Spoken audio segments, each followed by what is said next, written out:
Hola a todos, vamos a dar inicio a la clase del día de hoy en la materia anatomía humana. El tema es aparato genital masculino. Vamos a iniciar con una breve introducción sobre el tema. A manera de introducción podemos señalar que el aparato genital masculino va a estar constituido por los testículos, las vías espermáticas, los órganos eréctiles y las glándulas anexas. Podemos apreciar en este corte sagital de la pelvis algunos de los elementos que conforman el aparato genital masculino. Vamos a empezar entonces describiendo lo que son los testículos, que son las gónadas que van a producir los espermatozoides y también son glándulas de secreción interna. Además de ello vamos a describir las envolturas que presenta el testículo. Luego vamos a ver las vías espermáticas, que son las vías de excreción del líquido seminal y que se extienden desde los túbulos seminíferos hasta la uretra. A continuación vamos a ver los órganos eréctiles, que son los órganos encargados de la copulación en el sexo masculino. Y finalmente vamos a ver las glándulas anexas, que corresponden a la próstata y las glándulas bulbouretrales. Empecemos entonces con el estudio de los testículos. Vamos a ver su situación, su forma, su dimensión, su consistencia, la configuración externa que presenta, sus relaciones y su constitución anatómica. Respecto a la situación de los testículos, tenemos que señalar que en el curso del desarrollo, los testículos se van a encontrar situados a cada lado de lo que es la columna vertebral, a la altura de lo que son los riñones. A medida que avanza el desarrollo, los testículos van a ir descendiendo por la cavidad abdominal, van a atravesar lo que es el conducto inguinal y van a ingresar en lo que son las bolsas escrotales, donde se van a encontrar situados en el momento del nacimiento. En este esquema de la migración del testículo, como habíamos señalado, podemos observar cómo la gónada masculina va descendiendo desde la región abdominal a través de lo que es el conducto inguinal hasta situarse en las bolsas escrotales, acompañado por lo que es el conducto deferente. Al momento del nacimiento, los testículos se van a encontrar situados en las bolsas escrotales, por debajo de lo que es el pene, y normalmente el testículo izquierdo desciende un poco más que el derecho. Vamos a ver ahora la forma, el peso, las dimensiones, el color y la consistencia de los testículos. Cada uno de los testículos va a presentar, como podemos apreciar acá, una forma ovoidea. Se va a encontrar el testículo aplanado transversalmente, como podemos apreciar en esta imagen, y va a presentar un eje mayor que es oblicuo, como podemos apreciar acá. ¿Cuál va a ser el peso y las dimensiones de los testículos? Los testículos por término medio, cada uno de los testículos va a tener un peso aproximado de unos 20 gramos, va a tener una longitud de 5 centímetros y un espesor de 2,5 centímetros. Respecto a su color, podemos indicar que el testículo va a presentar un color blanco azulado. Con relación a su consistencia, podemos decir que la consistencia del testículo es bastante firme y que ha sido comparada esta consistencia con la del globo ocular. Veamos ahora la configuración externa y las relaciones de los testículos. Cada testículo para su estudio va a presentar dos caras, una cara medial y una cara lateral. También va a presentar dos bordes. Va a presentar un borde anterior o anteroinferior y un borde posterior o postero-superior. Además va a presentar cada testículo dos polos. Va a presentar un polo superior y un polo inferior. Vamos a empezar entonces describiendo las caras. Podemos apreciar acá la cara medial del testículo. Esta cara medial del testículo va a ser convexa y va a estar tapizada por la túnica vaginal en la mayor parte de su extensión. Acá podemos apreciar la cara lateral del testículo, que también es convexa y va a estar cubierta por la túnica vaginal. En la parte superior, esta cara lateral se va a encontrar en relación con el epidídimo, se va a encontrar unida a lo que es en los extremos, a lo que es la cabeza y la cola del epidídimo, mientras que va a estar separada a nivel de lo que es el cuerpo del epidídimo por una prolongación de la túnica vaginal que va a formar este espacio que recibe el nombre de seno del epidídimo. Luego podemos ver en esta imagen los bordes. Es así que vamos a encontrar, como habíamos señalado, un borde posterior, que lo tenemos a este nivel, que se va a encontrar en relación con lo que es el epidídimo. Este borde va a ser convexo. Vamos a encontrar un borde anterior o anteroinferior que se va a encontrar en relación con lo que es la túnica vaginal. Vamos a encontrar un polo superior que se encuentra relacionado con la cabeza del epidídimo y un polo inferior que va a dar inserción al ligamento escrotal, que se extiende desde este polo inferior hacia la cara profunda del escroto.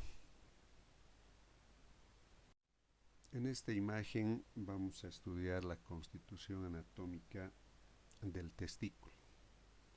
Podemos apreciar un corte vertical a nivel del eje mayor del testículo, y es así que podemos apreciar que rodeando el testículo se va a encontrar una membrana fibrosa, ¿sí?, que se encuentra a este nivel, que recibe el nombre de túnica albugínea. La túnica albugínea es una membrana que va a ser muy resistente y también va a ser inextensible. Esta túnica albugínea le va a dar al testículo su coloración blanco azulada, y también, debido a esa consistencia que habíamos mencionado, va a permitir comparar esta túnica albugínea con la esclerótica del globo ocular. Va a presentar, como podemos apreciar a este nivel, un espesor aproximado de 1 milímetro, y se va a ir engrosando hacia la parte que corresponde al borde posterior del testículo, como podemos apreciar a este nivel. Especialmente en la parte más superior de este borde posterior, que tenemos a este nivel, se va a engrosar la túnica albugínea y va a constituir el denominado mediastino testicular. El mediastino testicular va a presentar y va a originar una serie de tabiques que estamos apreciando a este nivel. Este mediastino testicular origina esta serie de tabiques que van a dividir el testículo en una serie de lobulillos testiculares que estamos apreciando en la imagen. Cada uno de los lobulillos testiculares va a presentar una forma piramidal o cúbica. Van a existir en un número de entre 250 a 300 y van a estar constituidos por los denominados túbulos seminíferos. La longitud de los túbulos seminíferos va a ser muy variable. Pueden medir entre 0,30 a unos 75 metros. En cada lobulillo va a existir entre 1 a 4 de estos túbulos seminíferos. esta imagen podemos apreciar un corte frontal del testículo y del epidídimo a nivel de la cabeza del epidídimo, del cuerpo y de su cola. En esta primera imagen a nivel de lo que es la cabeza del epidídimo podemos ver las relaciones que presentan estos órganos con la túnica vaginal y el cordón espermático. A nivel de lo que es el cuerpo del epidídimo podemos ver la relación que presenta con el testículo, y lo que es la túnica vaginal podemos apreciar las hojas de la túnica vaginal, tanto la hoja parietal como la hoja visceral. Podemos ver esta prolongación de lo que es la túnica vaginal, que recibe el nombre del seno del epidídimo, así como las relaciones que presenta este nivel con el conducto deferente. También podemos apreciar a nivel de lo que es esta tercera imagen, que representa la cola del epidídimo y el testículo, las relaciones con la túnica vaginal y con el conducto deferente. En esta imagen podemos apreciar una serie de vestigios embrionarios yuxtatesticulares que se observan con relativa frecuencia y que corresponden al desarrollo embrionario del epidídimo y del testículo. Vamos a encontrar los siguientes vestigios embrionarios. Tenemos el apéndice del testículo, el apéndice del epidídimo, los conductillos aberrantes y el paradídimo. Empecemos viendo lo que es el apéndice del testículo. El apéndice del testículo se va a encontrar situado a nivel de lo que es el polo superior del testículo, y este apéndice del testículo va a ser un vestigio del conducto paramesonéfrico. Luego nos encontramos con el apéndice del epidídimo. El apéndice del epidídimo, como podemos apreciar en esta imagen, se va a encontrar situado a nivel de lo que es la cabeza del epidídimo y va a ser un vestigio del conducto mesonéfrico. Luego encontramos a los conductillos aberrantes. Estos conductillos aberrantes se van a encontrar situados por un lado, van a presentar uno de sus extremos unido a lo que es el epidídimo, y por otro lado van a terminar en un fondo de saco. Estos conductillos aberrantes van a ser vestigio de los túbulos mesonéfricos de la parte urinaria del mesonefros.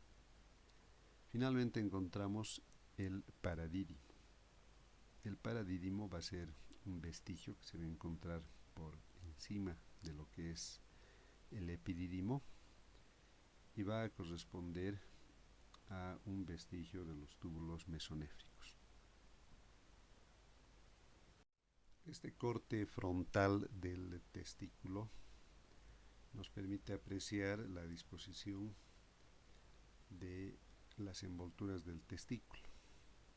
Es así que el testículo va a presentar una serie de envolturas, van a ser 7 envolturas que se van a superponer de la superficie a la profundidad. Y es así que encontramos en primer lugar lo que es la piel o escroto. Por debajo vamos a encontrar el dartos. Por debajo de este vamos a encontrar lo que es el tejido celular subcutáneo. Luego encontramos a la fascia espermática externa. También vamos a encontrar al músculo cremaster a este nivel. Por dentro encontramos a lo que es la denominada fascia espermática interna. Y finalmente nos vamos a encontrar con la túnica vaginal. Empecemos entonces describiendo lo que es la piel o escroto. Esta piel o escroto tiene la característica de ser una piel de coloración oscura. La piel va a ser muy fina y flexible. Luego vamos a encontrar el dartos. Podemos apreciar esta túnica de una coloración naranjada a este nivel. Y este dartos tiene la característica de que se encuentra unido a la cara profunda de la piel o escroto. En la parte medial, las fibras del dartos se van a dividir en fibras superficiales y fibras profundas, como podemos apreciar a este nivel. Las fibras superficiales se continúan con las del lado opuesto, mientras que las fibras profundas ascienden en la parte medial, constituyendo un tabique con las fibras profundas del dartos del lado opuesto. Estas fibras van a ascender hasta la cara inferior del pene y se van a continuar con el dartos peneano. Como habíamos mencionado, el dartos está constituido por fibras musculares lisas. Luego encontramos la siguiente envoltura, que corresponde al tejido celular subcutáneo. Este tejido celular subcutáneo va a contener lo que son los vasos y nervios superficiales de la región escrotal.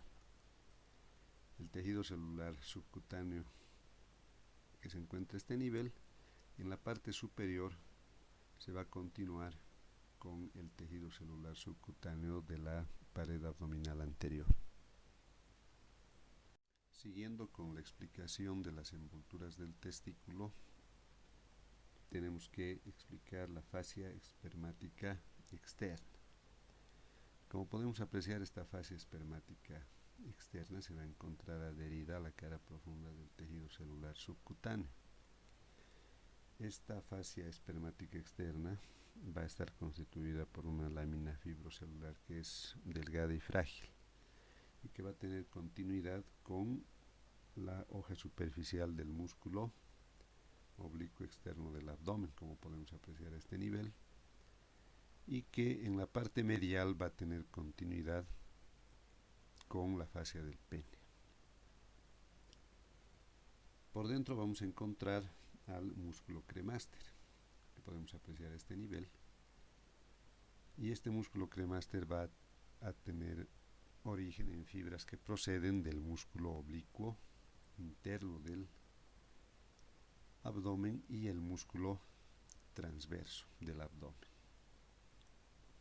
Este músculo cremaster va a tener un fascículo lateral que podemos apreciar a este nivel y un fascículo medial que se encuentra a este nivel. La siguiente envoltura o túnica que vamos a encontrar es la fascia espermática interna, que podemos apreciarla acá de una coloración celeste, y esta fascia espermática interna va a proceder y va a tener su origen de fibras que proceden de la fascia transversalis, como podemos apreciar a este nivel. La consistencia de esta fascia espermática interna va a ser diferente en la parte superior e inferior. En la parte superior, a nivel de lo que es el conducto inguinal, va a ser delgada, celular y frágil, mientras que en la parte inferior, en la parte que rodea al epidídimo y al testículo, se va a volver fibrosa y va a estar engrosada. Finalmente, la última capa corresponde a la túnica vaginal, que podemos apreciar a este nivel. Esta túnica vaginal va a proceder de fibras que corresponden al peritoneo. Se va a originar de estas fibras, pero solamente va a estar presente, como podemos apreciar acá, a nivel de lo que es el epidídimo y el testículo. Se va a componer de una hoja parietal y una hoja visceral que se encuentra adherida a lo que es el testículo. A nivel de la cara lateral del testículo, entre el cuerpo del epidídimo y el testículo, va a formar el denominado seno del epidídimo. Es importante señalar, al referirnos a las envolturas del testículo, que el escroto, la piel o escroto, va a formar una envoltura común para ambos testículos, mientras que las otras capas señaladas van a formar una envoltura individual para cada uno de los testículos. En esta vista anterior de las envolturas del testículo podemos apreciar la disposición que presentan cada una de las capas, de la superficie a la profundidad, la piel o escroto, el dartos, el tejido celular subcutáneo y la fascia espermática externa, y más profundamente encontramos a las fibras del dartos en su fascículo lateral y medial, por dentro de este a la fascia espermática interna y más profundamente la túnica vaginal. También podemos apreciar las relaciones que presentan con los órganos eréctiles. Esta imagen nos permite apreciar especialmente la túnica vaginal y las otras envolturas del testículo. Podemos apreciar la túnica vaginal con sus hojas parietal y visceral. Podemos apreciar las capas antes mencionadas, donde se encuentra la piel, el dartos, el tejido celular subcutáneo y la fascia espermática externa. Y más profundamente encontramos lo que es la fascia espermática interna a este nivel y el músculo cremaster que se está viendo a través de esta fascia. Finalmente encontramos la túnica vaginal que habíamos mencionado con su hoja parietal y su hoja visceral, y a este nivel encontramos el seno del epidídimo que fue anteriormente descrito. Ahora vamos a estudiar lo que son las vías espermáticas, que son la serie de conductos que conducen el líquido seminal desde lo que son los túbulos seminíferos hasta la uretra. Estas vías espermáticas van a estar compuestas por una serie de conductos, entre los cuales encontramos los túbulos seminíferos, la red de testis, los conductos eferentes, el conducto del epidídimo, el conducto deferente, la vesícula seminal y el conducto eyaculador. En este esquema de las vías espermáticas podemos apreciar los túbulos seminíferos, la red testicular, los conductillos eferentes y el conducto del epidídimo. Con relación a los túbulos seminíferos, tenemos que señalar que estos túbulos se van a encontrar situados en los lobulillos testiculares. Los túbulos seminíferos de cada lobulillo van a converger hacia un túbulo seminífero recto, y a su vez estos túbulos seminíferos rectos se van a continuar y van a desembocar en la denominada red testicular, que se encuentra a nivel de lo que es el mediastino testicular. Y esta red testicular, como su nombre indica, está constituida por una serie de conductos anastomosados entre sí. De la red testicular se va a continuar con lo que es el conducto del epidídimo a través de los denominados conductillos eferentes. Estos conductillos eferentes, que existen en número de 9 a 12, van a unir lo que es la parte de los conductos del testículo con el conducto del epidídimo. Estos conductos o conductillos eferentes van a estar constituidos por una serie de conductos que son muy finos y que se van a situar unos detrás de otros, como podemos apreciar en la imagen. A continuación, ya en lo que es el epidídimo, vamos a encontrar el denominado conducto del epidídimo. Hay que distinguir lo que es el epidídimo, que lo vamos a describir en una siguiente imagen, de lo que es el conducto del epidídimo. El epidídimo como tal tiene una longitud de 5 centímetros, pero el conducto que tiene en su interior se encuentra sumamente plegado, como podemos ver en la imagen, y este conducto plegado, este conducto del epidídimo, va a tener una longitud de aproximadamente 6 metros y que se va a continuar a nivel de lo que es la cola del epidídimo con el conducto deferente.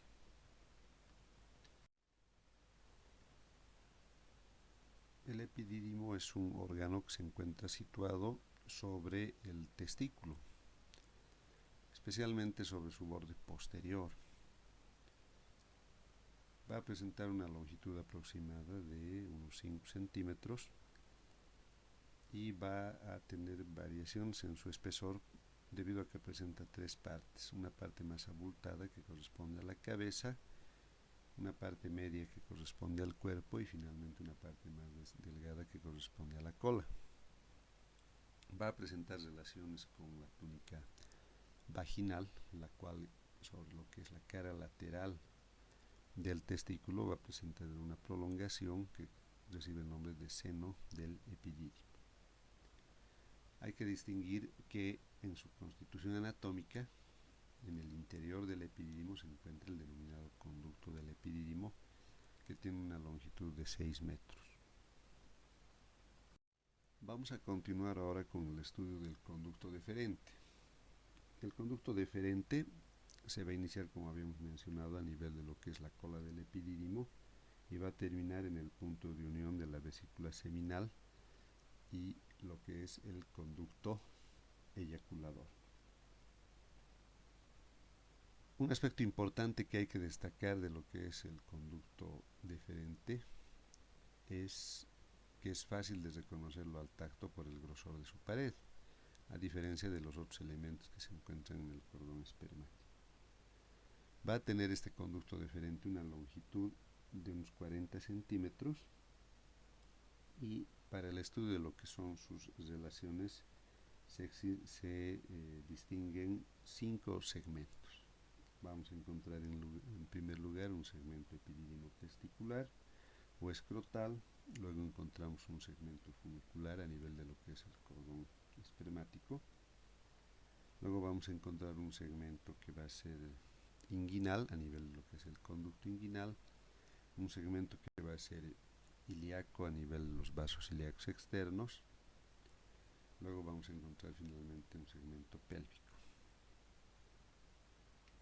En el primer segmento del conducto deferente, denominado segmento epidídimo testicular o escrotal, podemos apreciar cómo el conducto deferente se inicia a nivel de la cola del epidídimo y se dirige adelante siguiendo el borde posterior del testículo sobre la cara medial de este órgano.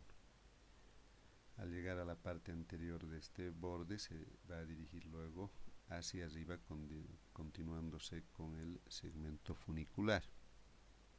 Es importante hacer notar que el conducto deferente no se encuentra cubierto en ninguna parte a este nivel por la túnica vaginal.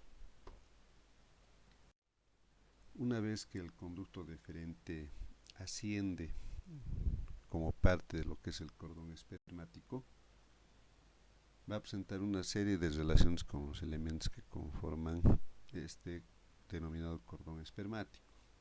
Es así que en un corte transversal del conducto deferente y el cordón podemos apreciar los siguientes elementos. En la parte anterior encontramos el plexo venoso espermático anterior, también denominado plexo pampiniforme, el cual va a desplazar hacia atrás al conducto deferente, que como habíamos dicho es fácil de reconocer al tacto por el grosor de su pared, como podemos apreciar en la imagen.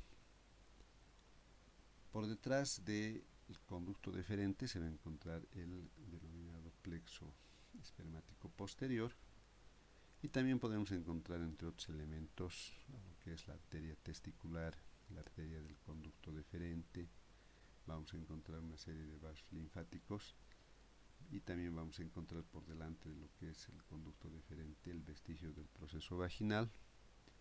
Y por fuera de estos elementos encontramos las envolturas del testículo, donde podemos encontrar a la fascia espermática interna, el músculo cremaste, la fascia espermática externa, el tejido celular subcutáneo, el dartos y la parte que corresponde a la piel o escroto. Vamos a continuar con el estudio de las relaciones del conducto deferente. Tenemos el segmento denominado pélvico, el cual a su vez se divide en dos partes, una parte laterovesical y una parte retrovesical. Vamos a empezar entonces con el estudio de la parte laterovesical de este segmento pélvico, para lo cual tenemos que tomar en cuenta dos aspectos: cuando la vejiga está vacía y cuando la vejiga está llena. Cuando la vejiga está vacía, el conducto deferente se va a encontrar hacia lo que es la parte posterior del borde lateral de la vejiga y se va a encontrar por encima de la arteria umbilical. Cuando la vejiga urinaria está llena, va a arrastrar el peritoneo parietal y la arteria umbilical, por lo cual el conducto deferente va a cruzar a esta arteria de forma oblicua.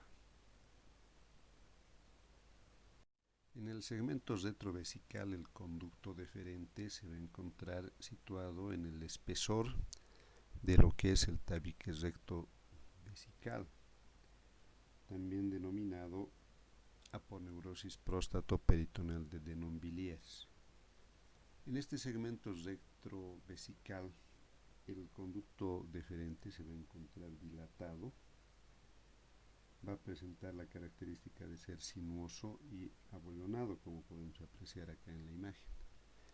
Este segmento terminal recibe el nombre de ampolla del conducto deferente y se va a relacionar hacia adelante con la cara posterior de la vejiga, hacia atrás con el recto, lateralmente con lo que corresponde a la vesícula seminal y medialmente con la ampolla del lado opuesto. El siguiente segmento que vamos a estudiar es la vesícula seminal. Es así que podemos apreciar en este esquema de la vesícula seminal la disposición y forma que presenta.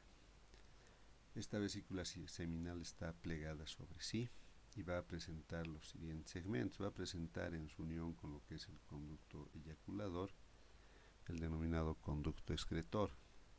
También va a presentar un fondo y un cuerpo y dos segmentos lateral y medial. Respecto a sus relaciones, la vesícula seminal se va a encontrar situada en el espesor del tabique recto vesical, también denominado aponeurosis próstato-peritoneal de Denon-Villiers, y a través de esta se va a relacionar hacia adelante con la cara posterior de la vejiga, atrás con el recto, medialmente con la ampolla del conducto deferente y lateralmente con plexos venosos. Hay que señalar que esta vesícula seminal tiene la función de ser un reservorio del líquido seminal. En esta imagen podemos apreciar la configuración interna de la vesícula seminal y de la ampolla del conducto deferente. Podemos apreciar que la vesícula seminal es un conducto plegado sobre sí mismo, que tiene la característica de ser muy tortuoso y presentar una serie de abollonaduras, al igual que la parte terminal de la ampolla del conducto deferente. Es importante señalar que el espesor de las paredes de la vesícula seminal es sumamente grueso, pero un poco menor que el del conducto deferente. Para terminar las vías espermáticas, veamos ahora la disposición del conducto eyaculador. Los conductos eyaculadores son dos y se van a extender desde la terminación de lo que es la ampolla del conducto deferente y la vesícula seminal hacia arriba, y hacia abajo va a terminar a nivel de lo que es la uretra prostática. ¿Cuáles van a ser las dimensiones que presenta este conducto eyaculador? Va a tener una longitud aproximada de 2,5 centímetros.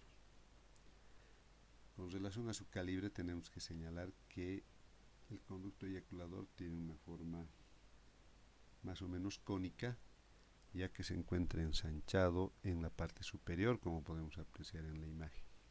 Entonces en la parte superior es ensanchado y a medida que desciende su diámetro se va a estrechar.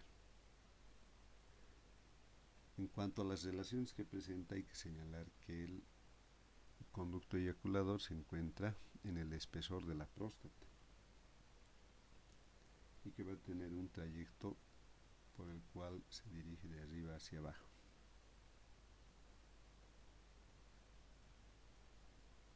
El conducto eyaculador va a desembocar a cada lado del orificio del utrículo prostático. Tenemos entonces una breve recapitulación en este esquema de las vías espermáticas que, como habíamos señalado, se inician a nivel de lo que son los túbulos seminíferos. Luego tenemos los túbulos seminíferos rectos, los conductillos eferentes, el conducto del epidídimo. Nos vamos a encontrar luego con lo que corresponde al conducto deferente, con sus diferentes segmentos. El último que corresponde a lo que es la ampolla del conducto deferente, la vesícula seminal. y finalmente lo que corresponde al conducto eyaculador. Vamos a estudiar ahora los órganos eréctiles, que están constituidos por el pene, que es el órgano de la copulación en el hombre.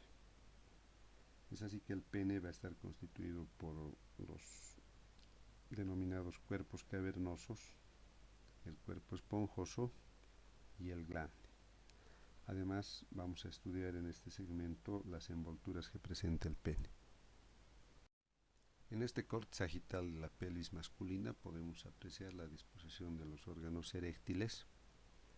Hay que señalar que el trayecto y longitud van a depender del estado de flacidez o de erección que presenten. Es así que cuando se encuentran en estado de flacidez, se van a encontrar pendiendo delante de lo que es el escroto y el testículo. Van a tener una longitud de unos 10 centímetros por término medio. Mientras que cuando se encuentra en un estado de erección, se va a dirigir hacia adelante y hacia arriba, y va a tener una longitud aproximada de unos 15 centímetros. El extremo anterior del pene presenta un ensanchamiento que recibe el nombre de glande del pene. El glande del pene tiene forma cónica y va a presentar a nivel de lo que es su vértice el orificio externo o anterior de la uretra. El glande del pene va a presentar a nivel de su base una dilatación que recibe el nombre de corona del glande y una parte estrecha que recibe el nombre de cuello.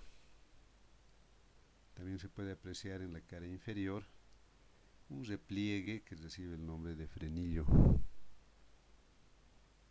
prepucial. A nivel del cuello va a existir un repliegue cutáneo que puede llegar a cubrir completamente el glande, que recibe el nombre de prepucio. Finalmente podemos señalar que a nivel del cuello se va a encontrar el surco denominado válano prepucial. En este corte de los órganos eréctiles y el glande podemos apreciar la disposición que presentan. Podemos apreciar acá el cuerpo esponjoso, el cuerpo cavernoso, el glande, la uretra en su parte terminal, la fosa navicular y la válvula que presenta este nivel. También podemos apreciar el repliegue cutáneo que corresponde al prepucio. En esta imagen tenemos un corte transversal de los órganos eréctiles. Podemos apreciar a los cuerpos cavernosos a este nivel y al cuerpo esponjoso acá. Empecemos entonces explicando lo que son los cuerpos cavernosos. Los cuerpos cavernosos son dos y se van a extender desde lo que son las ramas isquiopubianas hasta el glande del pene. Su longitud va a variar. Cuando se encuentran en estado de flacidez miden unos 15 centímetros, mientras que cuando se encuentran en estado de erección miden unos 20 centímetros. El extremo posterior de los cuerpos cavernosos recibe el nombre de pilar del pene, mientras que su extremo anterior se relaciona con la base del glande.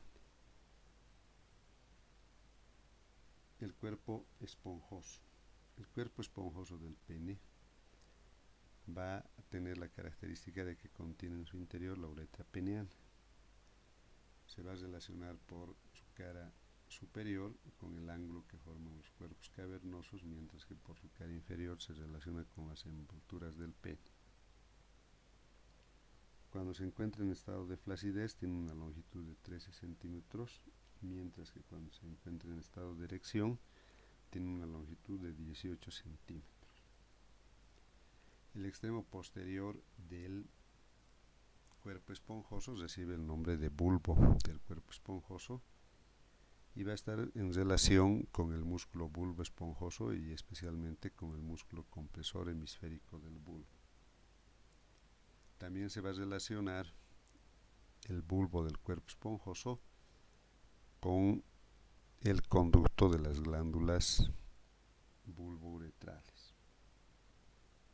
Finalmente tenemos que referirnos a la constitución de los órganos eréctiles, y es así que los órganos eréctiles van a estar formados por una envoltura que recibe el nombre de túnica albugínea y por tejido eréctil. En esta imagen de los órganos eréctiles del pene podemos apreciar la disposición que presenta el cuerpo esponjoso del pene, especialmente a nivel de lo que es el bulbo del pene, donde podemos apreciar la relación que presenta con el músculo bulbo esponjoso y especialmente con el músculo compresor hemisférico del bulbo. En esta imagen podemos apreciar las envolturas del pene. Es así que las envolturas del pene son 4 de la superficie a la profundidad. Tenemos en primer lugar la piel, luego el dartos peneano o fascia superficial del pene, la capa celular y finalmente tenemos la fascia profunda o fascia penis. La piel tiene la característica de ser pigmentada y móvil. El dartos peneano o fascia superficial del pene está constituido por fibras musculares lisas que se van a encontrar adheridas a la cara profunda de la piel. Luego tenemos la capa celular. Esta capa celular se va a encontrar profunda lo que es la piel y el dartos y va a contener los vasos y nervios superficiales del pene. Luego nos encontramos con la fascia profunda del pene, que la tenemos a este nivel. Esta fascia profunda del pene es una envoltura fibroelástica que va a estar relacionada directamente con los órganos eréctiles, con los cuerpos cavernosos y el cuerpo esponjoso, y se va a adherir a estos órganos en toda su extensión. La fascia profunda del pene también va a cubrir a lo que son los vasos profundos del pene y los nervios que se encuentran a este nivel.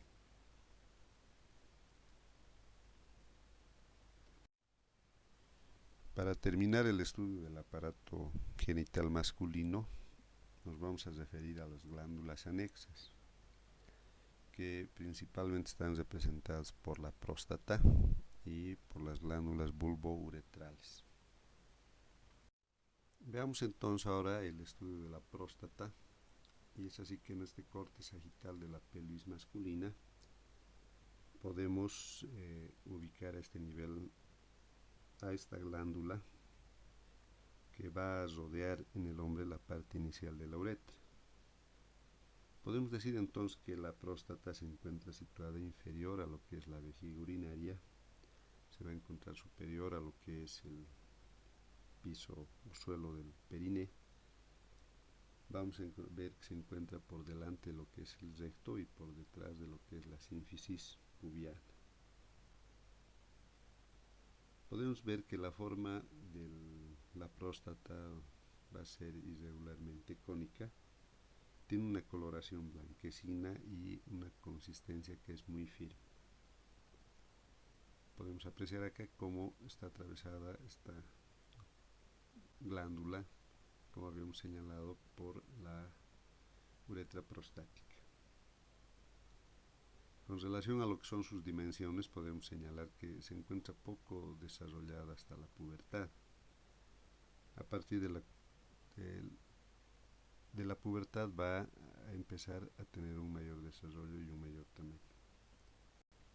Sus diámetros anteroposterior y transversal pueden variar entre 25 y 40 milímetros. Veamos ahora la configuración externa y relaciones de la próstata. La próstata para su estudio presenta una cara anterior, una cara posterior, caras laterales, una base o cara superior y un vértice. La cara anterior se va a relacionar con el músculo esfínter externo de la uretra.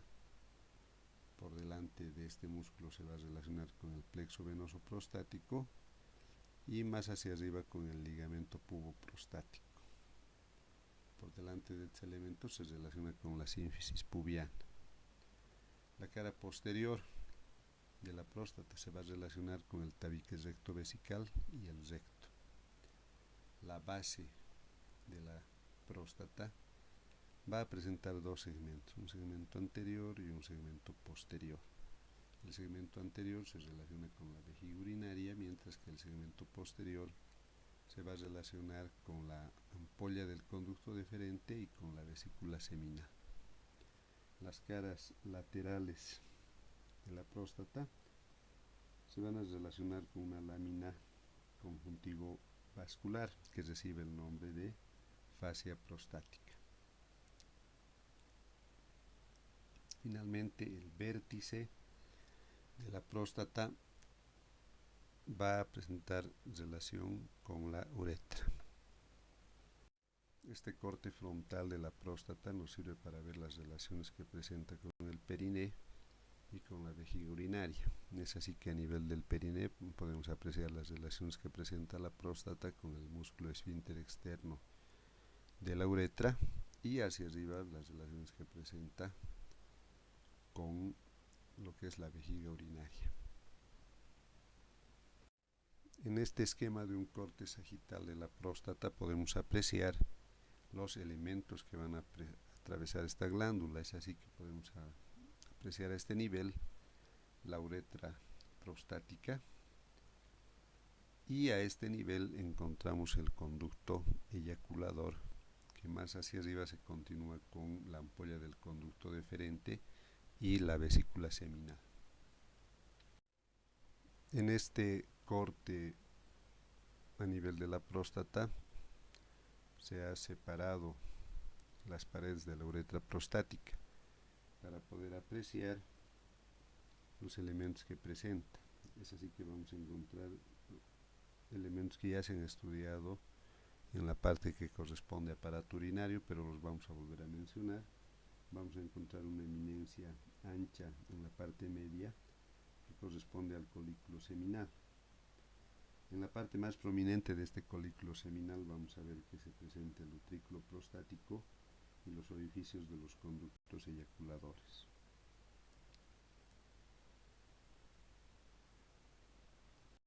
Para terminar, tenemos que referirnos a las glándulas bulbouretrales. Las glándulas bulbouretrales se van a encontrar situadas en el espesor del músculo esfínter externo de la uretra o del músculo transverso profundo del periné, y van a presentar un conducto excretor que desemboca a nivel del fondo de saco vulvar.